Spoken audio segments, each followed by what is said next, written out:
ఆవకాయ అనేది ఊరే కొద్దీ చాలా బాగుంటుంది కదండి. ఇదిగో మా అమ్మగారు అయితే ఫస్ట్ ఇలా ఆవకాయ ముక్కలకి ఆయిల్ పట్టించేస్తారండి. ఫస్ట్ ఇలా ఆయిల్ పట్టించి ఒక 5 మినిట్స్ అలా ఉంచేసి అప్పుడు ఉప్పు, కారం, ఆవపిండి ఇవన్నీ కలిపేస్తారండి. ఫస్ట్ అయితే ఇలా ప్రిపేర్ చేసుకుంటారు. నూనెలో ముక్కలన్నీ వేసేసి మొత్తం ముక్కలన్నిటికి నూనె పట్టిస్తారు. ఇలా పచ్చడి చేత్తో కలపడం అంటే ఈ కారం వేసిన తర్వాత చేయి అయితే చాలా మంట అయితే వచ్చేస్తుందండి. నేనైతే ఎప్పుడు కలపలేదు. ప్రతి సంవత్సరం కూడా మా మమ్మీయే కలుపుతారు. మా మమ్మీ పెట్టిన పచ్చడి అయితే చాలా పర్ఫెక్ట్‌గా వస్తుందండి. సంవత్సరం అంతా నిలవ ఉంటుంది. మళ్ళా నెక్స్ట్ ఇయరు కొత్త పచ్చడి పెట్టుకునే వరకు ఈ ఇయర్ పెట్టిన పచ్చడి అలాగే ఉంటుంది. అంత టేస్ట్‌గా ఉంటుంది. కలర్ కూడా మారదు. మా మమ్మీ అయితే చూసారు కదా! మా అమ్మాయికైతే బెల్లం ఆవకాయ కూడా సెపరేట్‌గా కలిపేస్తున్నారు. మా అమ్మాయికైతే బెల్లం ఆవకాయ ఇష్టము. అందుకని తనకి సెపరేట్ బెల్లం ఆవకాయ అయితే ముక్కలు పక్కన పెట్టేసి అది బెల్లం ఆవకాయ కలుపుతున్నారండి.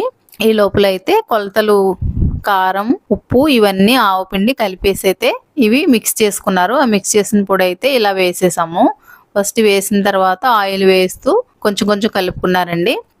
ఒకేసారి ఆయిల్ అయితే వేసేయకూడదు. కొంచెం కొంచెం వేసుకుంటూ కలిపిన తర్వాత మళ్ళా జాడీలో పెట్టేసి మూడో రోజు అయితే మూత తీసి మొత్తం ఫుల్ ఆయిల్ వేసి అప్పుడు కలుపుతారండి.